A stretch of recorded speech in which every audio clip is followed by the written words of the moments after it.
যখন কষ্টের লেভেল বেড়ে যায় মেজাজও তখন গরম হয়ে যায়। সামান্য কিছুতেও কিন্তু মাইন্ডে লেগে যায়, মেজাজ গরম হয়। সেই ব্যক্তিটা, প্রভাবশালী ব্যক্তিটা, ধনী ব্যক্তিটা, ক্ষমতাবান ব্যক্তিটা যখন আল্লাহর ঘর তাওয়াফ করছে, তখন একজন অসহায় মানুষের কনুইর গুতা তার শরীরকে আঘাত করেছে।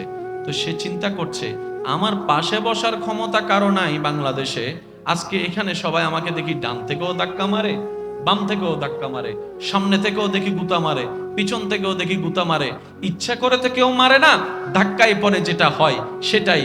এবার যখন তিনি এটার প্রতিশোধ নেওয়ার জন্য প্রস্তুত নিচ্ছেন, পিছন থেকে ওলামায়ে কেরাম হাত ধরে বলে, ভাই আপনি বাংলাদেশে যেটা ছিলেন আল্লাহর ঘরে আপনি সেটা নন, আল্লাহর ঘরে আপনি সেটা নন। সুবহানাল্লাহ। আপনার প্রভাব সেখানে, আপনার আধিপত্য সেখানে, আল্লাহ আপনাকে হজ করাতে এনেছেন, আল্লাহর হজের কোনো দরকার নাই। তাওয়াফ আপনি আমি করি না করি, কাবা ঘরের কিচ্ছু যায় আসে না, আল্লাহ তাআলা হজের বিধান দিয়েছেন আমাদের কল্যাণের জন্য।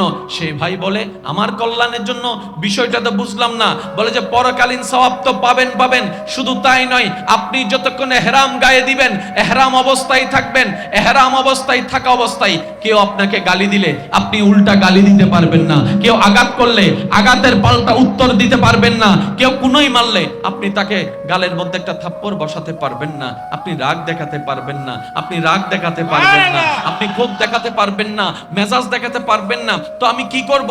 বলে যে যতক্ষণ ইহরাম অবস্থায় থাকবে, ইহরাম মানে মুর্দা, মৃত্যু মানুষ, মুর্দা মানুষ চিল্লাতে পারে না, রাগ করতে পারে না, কথা বলতে পারে না, চুপ হয়ে থাকুন, ধৈর্য ধরে থাকুন।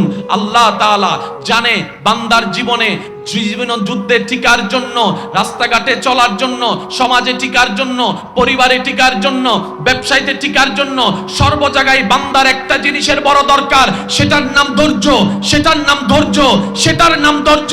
সহ্য করা, ধৈর্য ধরা, এগুলা শিখানোর জন্য আল্লাহ তাআলা আপনাকে বাংলাদেশ থেকে হজে আসার সুযোগ করে দিয়েছেন, নিজের রাগকে কন্ট্রোল করা শেখার জন্য।